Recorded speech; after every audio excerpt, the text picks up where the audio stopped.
Ini tempat kerja Aep dulunya. Dulu di sini tempat kerjanya, sekarang udah direnovasi mobil ini. Katanya Aep pernah punya masalah Sama? di kampung itu. Iya, itu bener juga. Bener juga sebelum kejadian Vina dan Eki itu di belakang kampung ini, di sekitar saya ini geger gitu tuh. Itu orang cucian motor bawa perempuan katanya. Berapa minggu kemudian, nah kecelakaan itu terjadi. Bisa dilihat ya, tidak ada batu di sini. Kenapa saya bisa lantang bilang nggak ada batu? Karena di situ ada pohon duet. Kalau memang musim duet, saya sama anak saya itu kadang nyari duet, nggak ada yang punya duetnya. Sebelum melangkah ke sana, saya cari batu di sini dan nggak pernah ada. Dan mereka tuh bukan pelaku. Saya yakin mereka bukan pelaku. Aib harus ketemu sama saya. Dimanapun, kalau bisa di persidangan. Dan saya berani mempertanggungjawabkan ucapan saya. Bila saya salah, mau ada orang yang nggak terima saya beri laporan palsu, penjarakan saya. Demi Allah saya berani.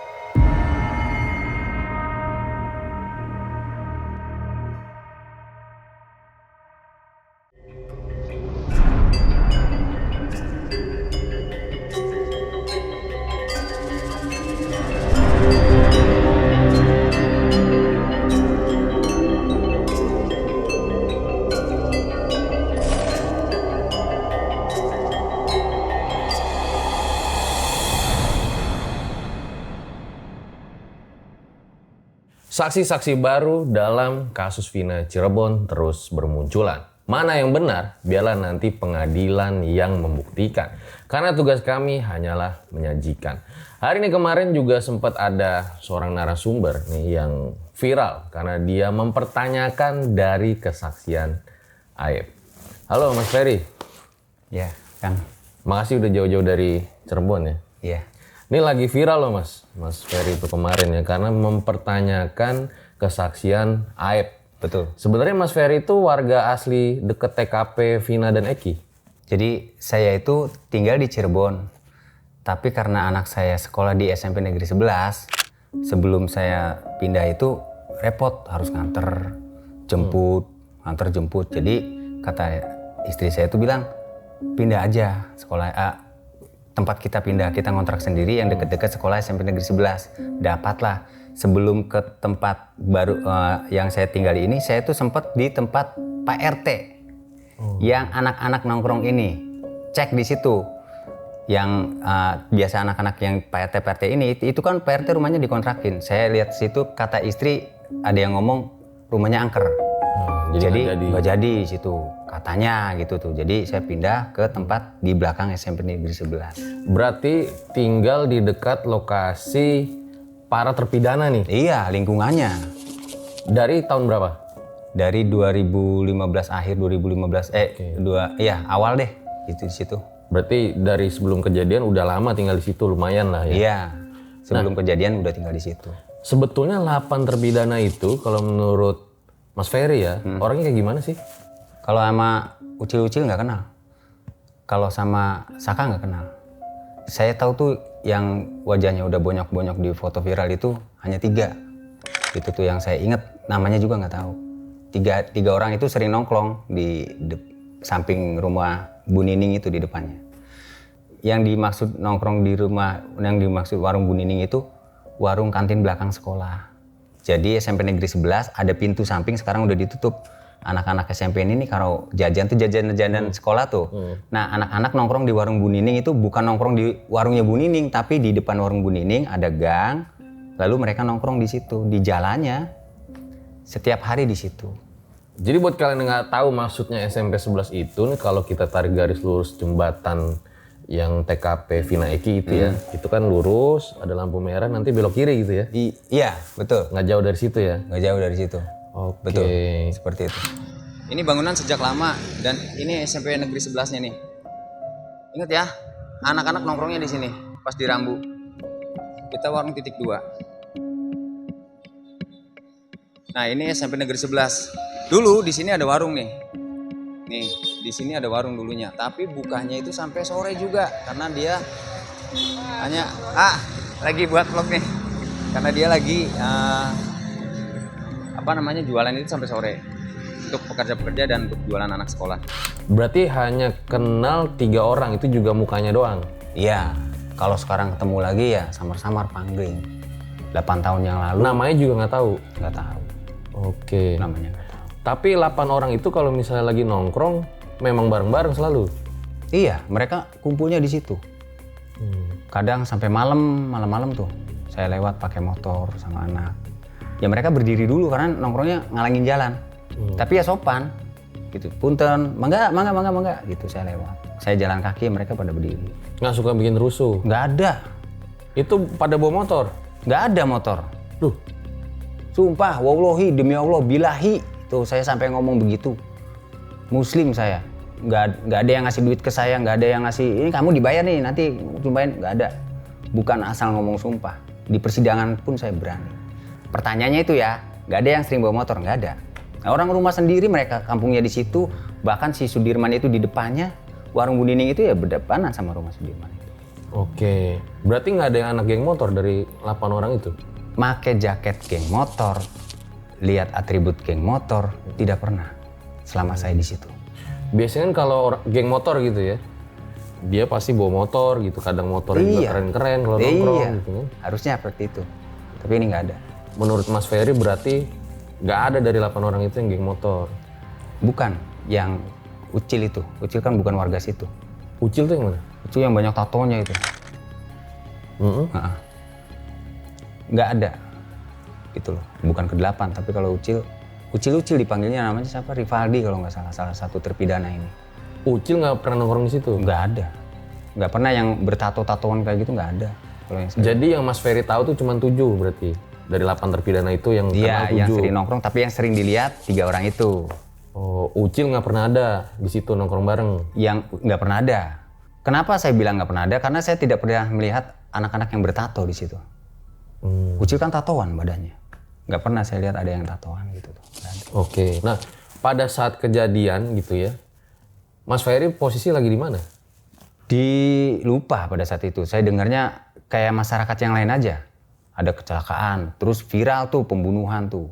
Ya gerah marah saya juga ke terpidana ini.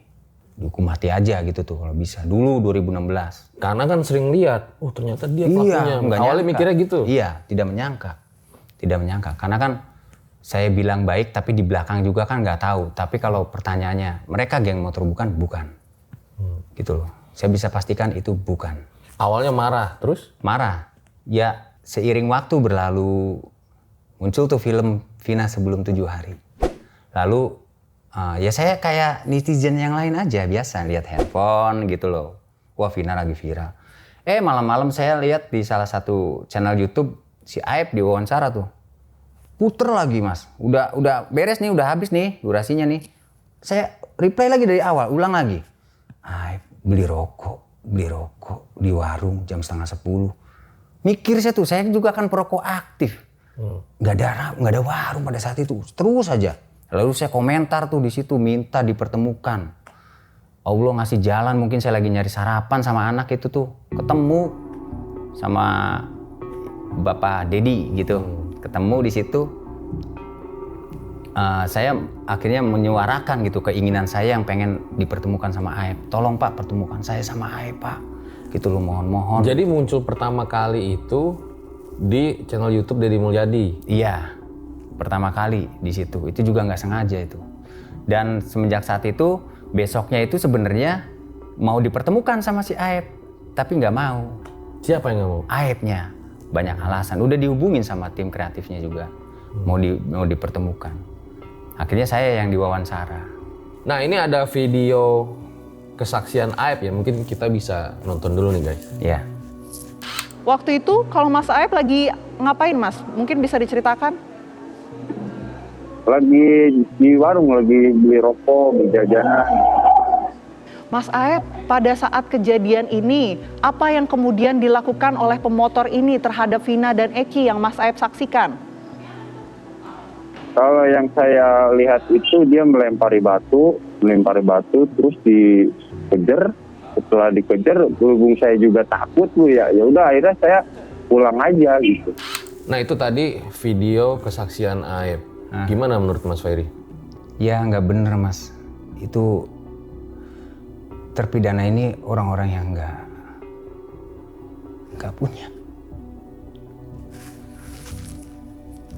Saya tahu sendiri dari saya investigasi, saya datengin satu persatu sampai saya antar ke Pradi untuk ketemu Bapak Otto.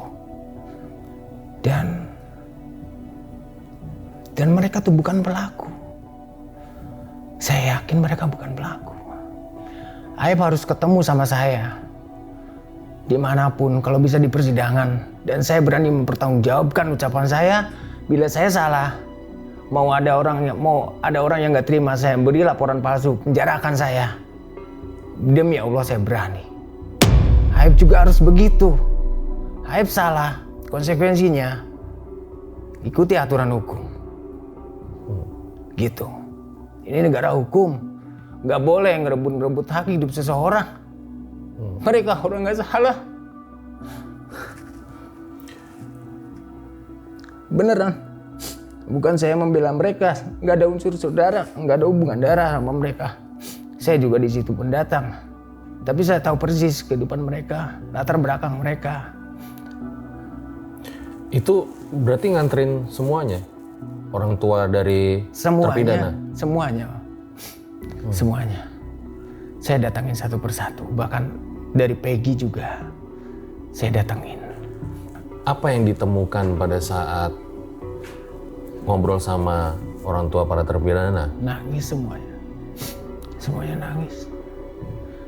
Jangankan itu 20 tahun seumur hidup, 1 hari pun gak boleh. Laporan Aib tuh gak bener semuanya kalau Mas mempertanyakan tanggapannya yang tadi. Yang mana menurut? Semuanya. Mau dia lagi beli rokok di warung, warungnya gak ada. Mau dia lagi melihat para terpidana ini melempari batu, batunya nggak ada. Batunya nggak ada di daerah situ tuh, di tempat anak nongkrong itu nggak ada batu dari dulu. Kenapa saya bisa tahu? Saya tuh selalu kalau lagi musim duet, saya tuh tahu buah duet Mas, buah duet yang hitam. Saya sama anak itu selalu nyari di tempat pembantaian Eki dan Vina itu. Di TKP-nya ada pohon duet dari dulu di situ. Kalau lagi musim duet itu nggak ada yang punya pohon duetnya itu. Jadi saya sama anak itu nyari duet ke situ. Ada duet-duet yang memang bergelantungan itu saya geli pengen ngelempar. Dan sebelum masuk ke situ saya tuh selalu nyari batu. Gitu tuh. Nggak ada batu, nggak pernah lihat batu. Kalaupun ada bener, itu batunya tuh bisa dipersiapkan dulu. Itu namanya pembunuhan berencana. Si terpidana ini mempersiapkan batu.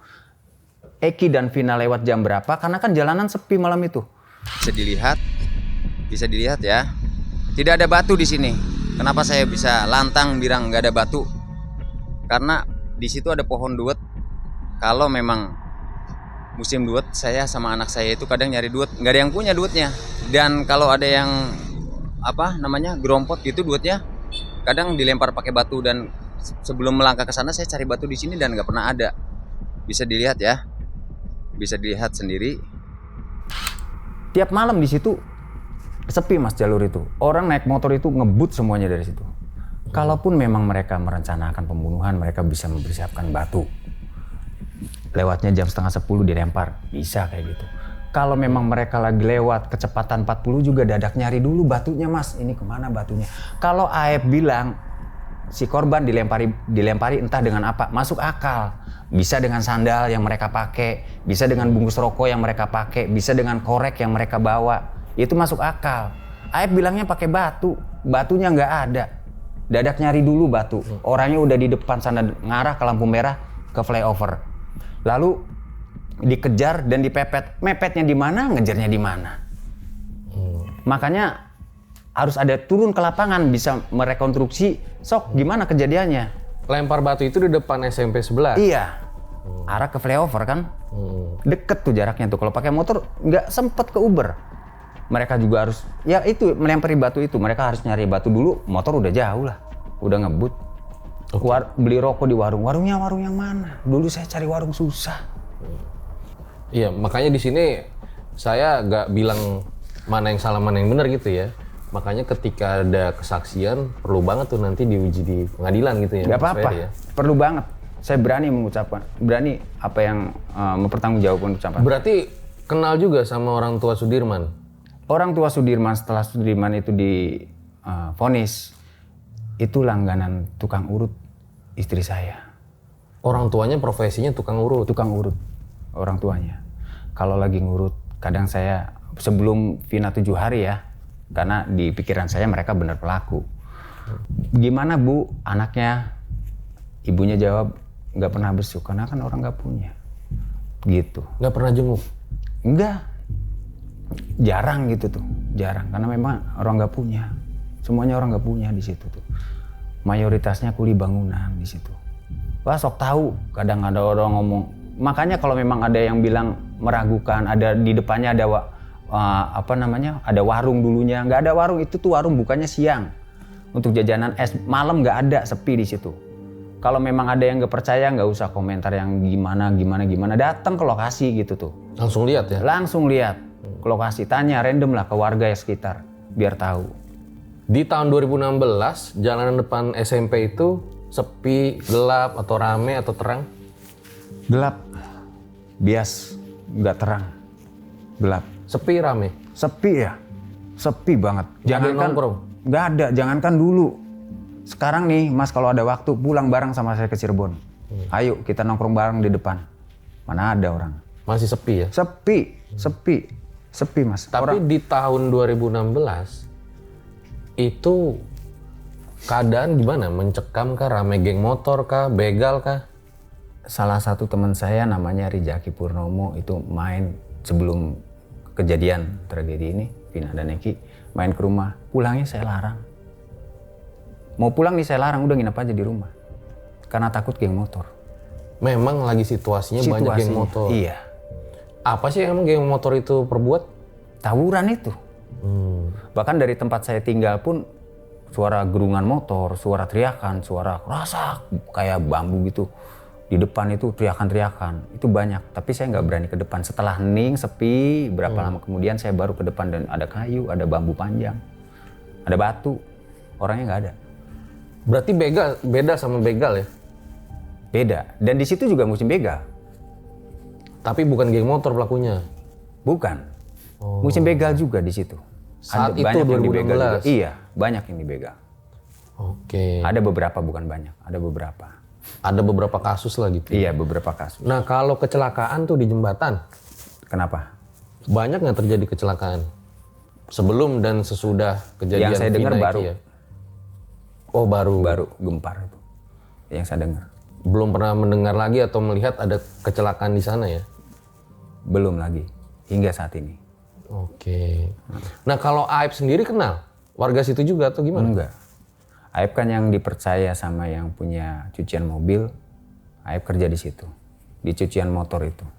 Deket SMP 11? Sampingnya SMP 11, percis. SMP Negeri 11, gang menuju rumah terpidana, baru cucian Aib. Gitu, terhalang jalan aja. Ini tempat kerja Aib dulunya. Dulu di sini tempat kerjanya, sekarang udah direparsasi mobil ini.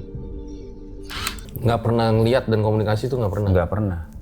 Walaupun saya dulu suka cuci motor di tempat Aib. Bahkan saya tinggalin, Mas titip dulu. Saya pulang, kan rumah saya di belakang SMP 11. Saya daripada nunggu di situ, saya pulang. Saya ke depan lagi, ambil motornya. Terus ketemu sama Aib sekarang. Iya lupa ya wajahnya. Terus Aib bilang di media sosial, iya saya nggak kenal nama, tapi itu bener Peggy. Itu orangnya. Gimana ceritanya? Tapi Peggy emang suka nongkrong situ juga? Nggak tahu. Nggak pernah lihat? Nggak pernah lihat.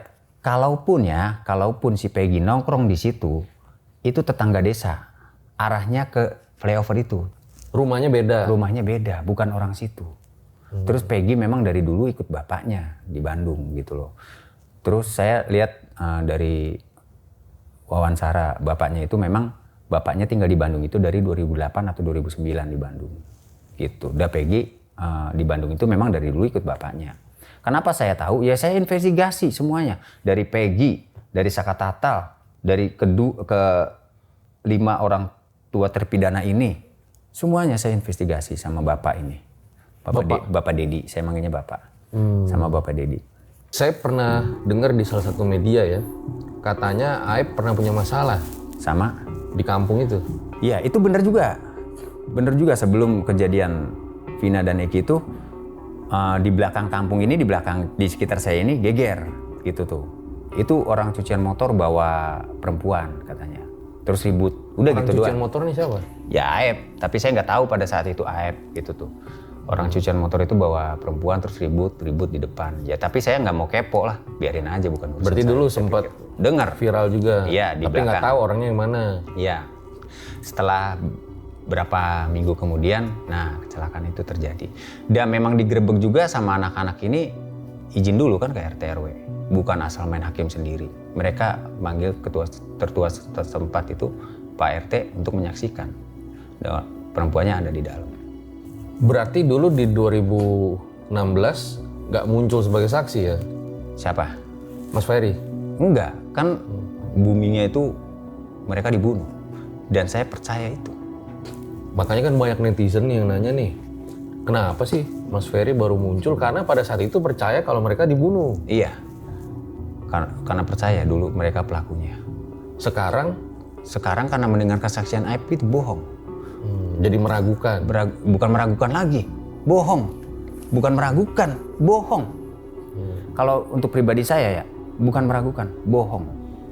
Berarti kesaksian dia yang di sini kan, yang tadi di tayangan itu di BAP dulu, di persidangan dulu itu. Aib bersaksinya seperti itu. Bohong. Jadi sekarang kalau ada persidangan lagi nih yang si Peggy nih, tolonglah diuji nih kesaksiannya. Iya, gitu. jarak pandang malam-malam tuh 100 meter, bahkan lebih mungkin. Mangga tunjukin warungnya sebelah mana, gitu loh. Jangan sama penyidik ke situnya, sayanya juga di bawah. Oke. Biar tahu. Kalau sama penyidik sih, penyidik nggak tahu. Saya lihat di Google Map aja 2015 ada. 2016-nya hilang, gimana mau lihat? Apanya hilang? Mapnya hilang. 2017 ada, 2015 ada, 2016 hilang. Maksudnya map yang mana nih? Di Google Map itu, Google Street View. Mas kan bisa lihat mundur ke tahun-tahun Di sebelumnya. jalanan itu? Iya, nggak ada. Oh. Hilang. Tapi di dekat SMP itu ada CCTV nggak? Di jalanan? CCTV banyak mas di flyover itu, di tempat TKP Oh, tapi di kejadian. TKP bukan yang di tempat kesaksian Aib tuh nggak ada kalau di situ? Nggak ada. Nggak tahu sih ada nggak sih dulu ya di SMP. Nggak perhatiin Saya ya? nggak perhatiin. Tapi kalau sebelum naik jembatan itu, flyover itu ada Indomaret, ada The Garden, itu mengarah ke jalan semua CCTV. Seperti itu. Wah, nih pembahasan makin hangat jadi gerah ya. Tuh buka jaket dulu kali ya bang. Iya. Gimana tadi bang? Itu juga yang soal map 2016 hilang itu, apa namanya, saya coba cari gitu tuh di map. Ya memang nggak ada 2015, 2016. Dan saya sebelum saya ketemu Pak Deddy Mulyadi itu, saya survei dulu. Saya tuh udah tahu bahwa warung itu nggak ada. Tapi malam itu setelah lihat saya survei. Kan saya lihatnya malamnya tuh, besoknya ketemu Pak Dedinya. Malam itu juga saya survei. Kan saya tinggalnya di daerah situ juga. Saya survei ke depan. Saya tanya-tanya ke warga yang lama di situ gitu loh. Untuk meyakinkan saya gitu tuh. Udah nggak ada warung. Padahal sih saya udah tahu warung tuh nggak ada. Tapi karena untuk meyakinkan gitu tuh. Memang warung nggak ada. Dan fix tidak ada warung. Berarti sekarang kan juga udah ketemu sama orang tua Sudirman gitu ya. Nah setelah mengenal keluarga Sudirman gitu, mereka sempat cerita apa sih gitu? Sudirman orang yang seperti apa gitu? Kalau Sudirman itu misalkan di satu tongkrongannya, tongkrongan rumah nih, bukan tongkrongan di luar, tapi di salah satu di kampung misalkan di mana, ada salah satu anaknya tuh yang memang di rumah aja, gitu tuh, anak rumahan kalau orang bilang mah. Udah gitu yang pertama itu, yang kedua sekolahnya itu yang lain mah udah pada kelas 3 SMP, dia masih SD aja. Jadi orang Jawa bilang mah ngendog, jadi nggak naik-naik sekolahnya. Cara berpikirnya terlambat, sosial untuk komunikasi, cara bergaulnya juga tidak ada.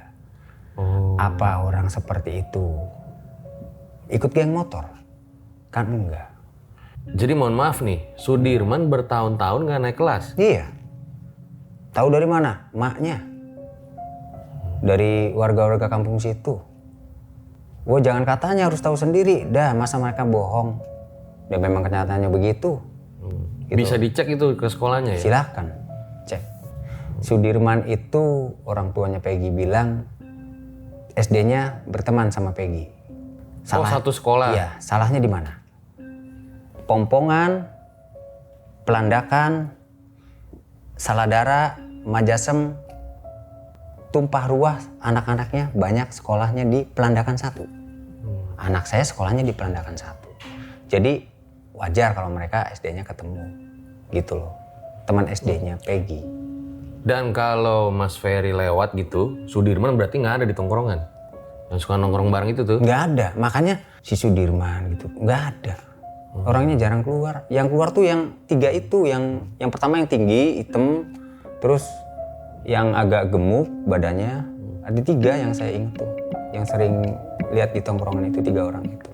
Oke, nah kalau Saka, setelah kejadian atau setelah Saka bebas, sering ketemu?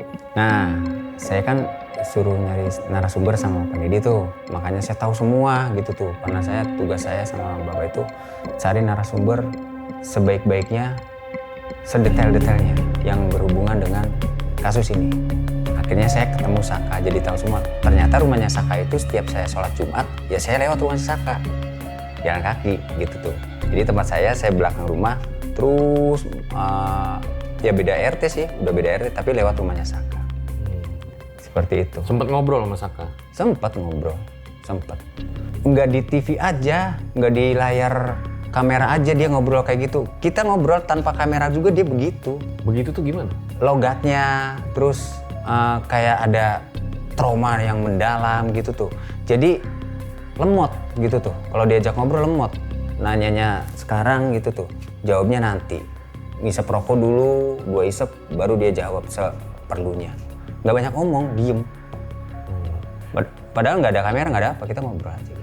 Jadi menurut Mas Ferry, Saka itu trauma? Trauma berat lah, jelas lah. Jelas. Maaf ya Mas. Jangankan Saka, emas aja dibui lah seminggu aja. Nggak bisa dilupakan sampai kapanpun juga. Trauma itu paling mendalam. Seminggu. Itu nggak diapa-apain. Udah. Itu Saka apalagi. Tapi kalau sebelum 2016 ya, nggak tahu Saka itu Nggak tahu. kayak gitu atau Tidak, memang... ya nggak tahu, nggak kenal juga. Nggak kenal juga, kan usia juga jauh sama saya. Saka pada saat itu masih belum 17 tahun. Kalau keluarga Vina pernah ketemu? Apalagi keluarga Vina. Fotonya aja Vina baru lihat gitu. Oh, sampai hari ini belum pernah ketemu? Enggak, kalau keluarga Vina nggak pernah ketemu. Nggak pernah. Sama keluarganya Eki juga enggak? Apalagi keluarganya Eki, enggak pernah. Oke. Nah, terakhir, harapan Mas Ferry dari kasus ini apa? Harapan saya itu semoga di PK itu dikabulkan gitu loh. Diusut seadil-adilnya dan dibuka sebenar-benarnya gitu loh.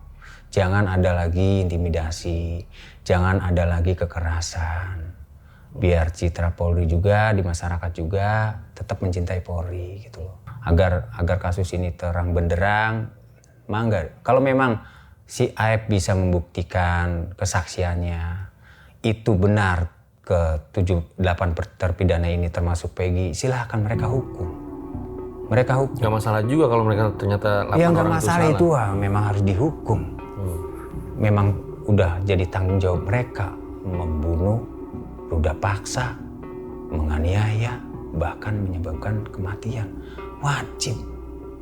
Tapi kalau mereka nggak salah, Mas, yang memang mereka kerjanya cuma kuli bangunan, pendapatannya dulu kalau nggak salah di Cirebon itu hanya 80.000 penghasilan mereka 6 hari, dikasih belanja maknya, makan si anaknya ini, ngasih adik-adiknya, ngasih keluarganya, mau beli jaket geng motor, nggak bisa, Mas, nggak nyampe duitnya, gitu loh, geng motor. Sedangkan mereka aja motor kadang-kadang masih boncengan pakai kerja itu.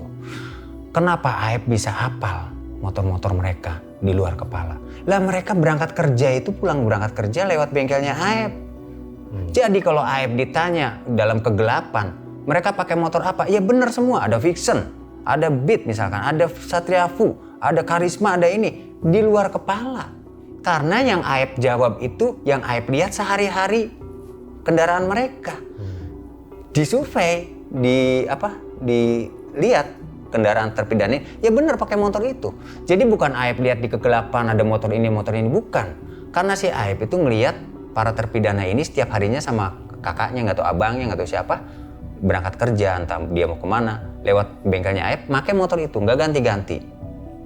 Tapi kalau nongkrong pada nggak bawa motor. Ya motornya di rumah, orang mereka nongkrong di kampung sendiri. Nggak ada salahnya mereka nongkrong di depan SMP Negeri 11, di depan tempat sucian Aep itu kan ada tempat nongkrongan mereka. Nongkrong itu ada di sana. Kalau dari sini kita zoom ya. Yang ada orang duduk, ibu-ibu itu. Oh, di situ ada juga nongkrongnya. Ada di situ, ada tempat nongkrongan. Lalu mereka nongkrong di gang. Salahnya di mana? Mereka warga situ. Rumahnya di situ. Nggak ada salahnya mereka nongkrong di situ. Ya nongkrong hanya sebatas ngopi-ngopi doang gitu ya. Iya, tapi nggak ngerusuh. Nggak ngerusuh. Kalau mereka benar melakukan pembunuhan, ya hukum saja gitu. Ya hukum saja. Saka juga lagi disuruh ngisi bensin pada saat itu sama si Eka Sandi itu. Ada penangkapannya, kabur kalau si Saka Tatalnya. Saka Tatal itu yang mendekat sama si Eka Sandinya ini motornya. Tapi Saka ikut dibawa sama Aldi. Aldinya dikeluarin pada saat itu. Karena si Eka Sandi sama Aldi itu kakak beradik. Aldi adiknya si Eka Sandi. Eka Sandi itu bilang, saya dengar kata si Aldinya nih, langsung dari Aldinya. Bebasin adik saya nggak bersalah, biar saya aja yang masuk. Mengorbankan raganya, mengorbankan. Ini Aldi siapa nih? Aldi tuh adiknya Eka Sandi. Aldi adiknya Eka Sandi. Eka Sandi pamannya si Saka. Jadi Aldi juga pamannya Saka. Dikeluarkan Aldinya. Oke, makasih ya Mas Ferry ya udah bercerita di RJR. Itu dia guys, sesuai dengan request kalian. Lagi-lagi gue nggak bosan bilang, harapan gue dari kasus Vina Cirebon ini, jika memang ada pembunuhan atau tindakan ruda paksa, ya semoga yang pelakunya benar-benar itu bisa ditangkap. Tapi kalau misalnya ternyata tidak terjadi pembunuhan atau ada kecelakaan tunggal, ya diungkap saja kasus ini seterang-terangnya sesuai dengan sila kelima Pancasila, keadilan sosial untuk seluruh rakyat Indonesia. Gue Fajar Aditya, RJ5 undur diri. Ciao.